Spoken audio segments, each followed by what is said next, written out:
jumping outside my window at night. I moved to the farm, and I said, Dale, I can't live like this. I said, I have to hear something at night.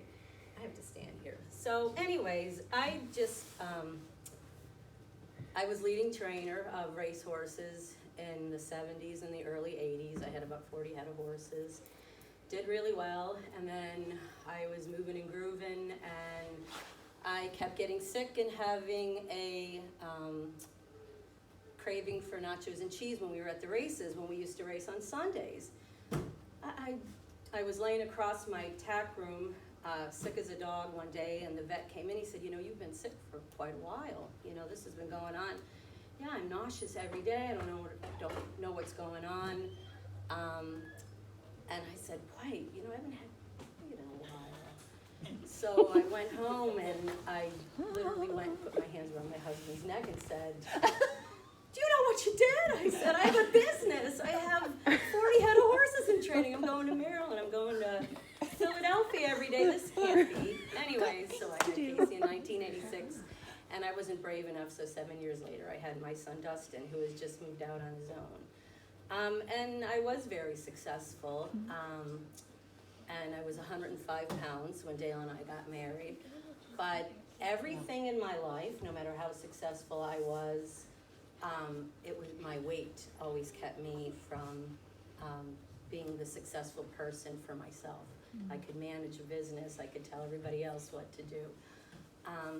And I really want to commend both of these women, because both of the things that they said about your brain, your wellness, mind and body, nothing here below the waist will ever change unless your mind is not right. I'm going to be, it's a small group, so I can say I'm going to be 60 years old, which, oh my God, that's painful to say. And it's lifelong. But I also, it's been about 4 years that I got involved with Canines for Warriors. I was actually at a big sale in Kentucky and turned the TV on, and I'm trying to think of who she was talking about a program, and they took dogs from shelters that most of them were ready to be euthanized, and they paired them with men and women who came back from the war because they found that they had PTSD, and these dogs helped, and there were stories, so I got involved, and it's something that I'm very passionate about. But I also think, from being around almost 60 years, that every one of us in some form or another has PTSD. I think if you were physically or sexually abused, if you had a relationship that you were in that was controlling, if you lost a sibling, if you lost a parent, you have PTSD. You've had post-traumatic stress in your life. And everybody thinks that it's somebody that went to war, but every single one of us has had something that we've had to deal with along the way. And my reaction to that has always been food.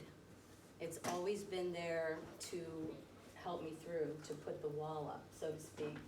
So not be penetrated to get hurt again.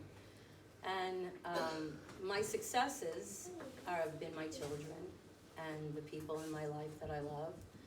The horses have come and gone. I can remember the ones that did really well and the ones that didn't, and there's plenty of stories, but what's most important now is myself. And I don't have a big business anymore, so I'm trying, unlike Allie, who is building you, I'm trying at this age to find out what the next step is. And I'm thankful every day that I have an opportunity to do that. But I guess what I'd really like to say is I really think that you have to consciously be aware of what you're going. I mean, and just about the time you get things, the train is back on the tracks and everything is good. Oh my God, you know what I mean? And when I grew up, which sounds really strange saying this, and Kim, and I'm sure we didn't have social media to add more stress to our life. When we came home and my parents came home, the 6 o'clock news was where you found out about everything that went on in the world that day.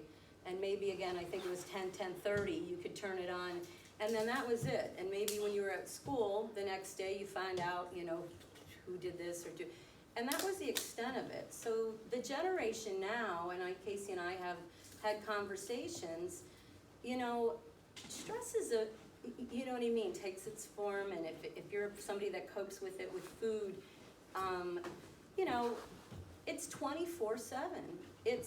Can somebody say a prayer for my cat, he's dying of feline leukemia, or, you know what I mean, it's just constant. And then the next post is, buy the dress, eat the cake. You're like, what are you supposed to do? So I really feel that some of this stuff has to be turned off somewhat, and I believe that, you know, what you're grateful for is a huge part of every day.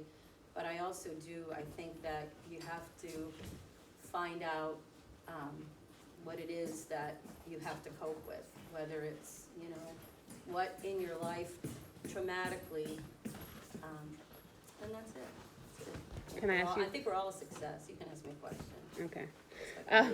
Well, the only reason I'm asking is because now you've talked about the food being your coping mechanism, but for the last how many months you've been kind of on this journey of figuring out how to deal with it. And this is the most successful I've seen you be with learning how to cope with it. And I feel like this has been one of the most successful things you've been doing lately. So what have you learned from, what are you doing, number one? Number two, what are you learning through it all? Let's say what I did. What I did was, after I had Casey, I was 105 pounds when I got married to Dale.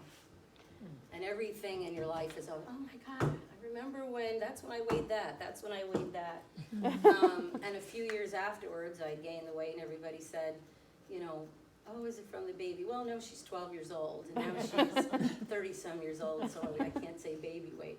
But I did. I went to the doctor. The first thing was, I want diet pills. And that's back in the day when you went there and you got the diet pills, and you would clean your house at 3 o'clock in the morning, and the sweat would be rolling off of you, and you lost the weight, and then as soon as you started eating or you had a stress, you gained it back. Then the next thing was fen, and Redux. That was the next thing. Then it was Weight Watchers, it was Nutrisystem, it was LA Weight Loss. And the problem with that is the one day I said I was never, don't get me wrong, every single one of them works. Weight Watchers works. Yoli's wonderful. Every single program works. But when I was in Weight Watchers, there were people that were 70 and 80 years old, and they say, you know, I'm a lifelong member. And I'm like, I don't want to be you know what I mean? I just don't want to be a lifelong member of I have to figure out a way to do this. And I actually was at a party, and a very good friend of ours has this daughter-in-law who's in Boston, who's is she a nutritionalist, Casey? Mm-hmm. She is. Yeah. We got to talking. I was totally disgusted, you know, more than once, of course. And her name is Rachel Stuck, and she texts me every day, and she gave me the things, which we all could probably write our own books. Everybody knows what to eat, and what everybody knows if you hang out at Dairy Queen, peanut butter parfaits, so that's not the point. The point is I have to try to do something. So she laid out the food plan. I wasn't eating enough, which was like, are you kidding me? I'm not eating enough. Well, I wasn't eating enough, and I wasn't eating enough of the right things when I was supposed to. But for me, the thing I think helped was the 12-hour fast. I know people do 16 hours. And that's the other thing. What works for you doesn't work for you, doesn't work for me. Because the first thing when somebody loses weight, whether it's 20 pounds or 80 pounds, what's the first question? How did you do it? Oh my God, that must be, you know what I mean? We all want the quick fix. And Allie can tell you that the road is long and hard, and the success is worth having if you put the work in. The problem is when you lose weight fast, you're not putting the work in. So we all run, oh, let me buy the fen, let me buy this, let me buy that, because obviously it works. I just had to stop listening to what worked for everybody else. You know what I mean? No carbs, this. And so I'm eating, and I'm doing the 12-hour fast. And of course, it's never as fast as I want it to be, but I'm happier doing it this way.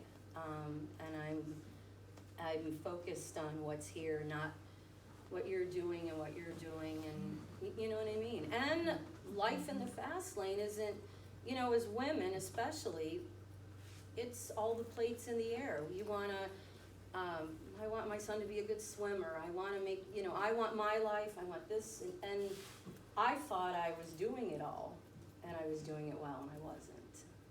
So, anyways, that answers your question. It doesn't. I just have noticed that you're much happier, much more relaxed, much more focused, and obviously it's working. I think you've lost, 25 pounds so far? Yeah, but I mean, I see in me, and I don't focus on that, I focus on the mountain ahead, which I'm trying to work that out. But I will say this, and I think Becky can attest for it. One of the things I think is one of the biggest, it takes your clarity away, it takes your energy away, and that's sugar. I mean, I watched my mother have diabetes, and by the grace of God, I'm trying to avert a disaster. Because I looked up, before we came, I looked up the definition of weight, and it's heaviness of a person or thing. And there's really nothing good about having weight of anything, the weight of the world, stress. Weight there's nothing good about it at all. And being a horse trainer, there's a great movie, and it's an Australian movie. And in our business, we're penalized. When a horse wins, they're penalized by weight, by putting more weight on them. That is the penalty. And so when you start thinking about this, there's nothing that good that comes from having the weight of the world, the excess weight. Weight is not a good thing. It brings health problems down, you know what I mean, down the road. And so I'm really, really trying to avert that. I'm trying, sometimes you don't think you're a success if your daughter has a weight problem. You think it's you. And you always think that the people that are successful are the thin people. Growing up, and as I got older, you thought they had it all together. I would look at and say, you know, why can't you be, you know, and then you've got the person that's running down the road that's very overweight.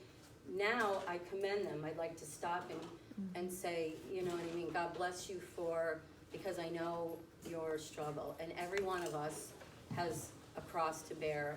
And I'll leave this with my father, God rest his soul, who was a very bad gambler. So addiction runs in my family. He said if we all were at a card game and we had our hand, we each had our hand, you had your hand of what happens in your life, and now everybody has to show their hand. You would take your hand back. Because there's always somebody in this life that's going to have it better, and there's always going to be somebody in this life that has it worse. And I am trying to embrace every day as I'm getting older, and I hope that as somebody that's young, like Steffi or Allie, you can't keep all the plates in the air. You lose yourself, and losing yourself means that you're out of control, and that's never a good, let's put it, not out of control, but vulnerable. Vulnerability isn't a good feeling. I mean, control is what the pilot, the plane, you are supposed to be a God-fearing, vulnerable person, and I try because I'm a very controlling person for everything else. And the weight and overeating and smoking, everything is, it's a wall that we put around ourselves to keep the pain out. The problem is we inflict more pain. There's more pain here than is outside most of the time. So anyways, love you, and that's it. Thank you.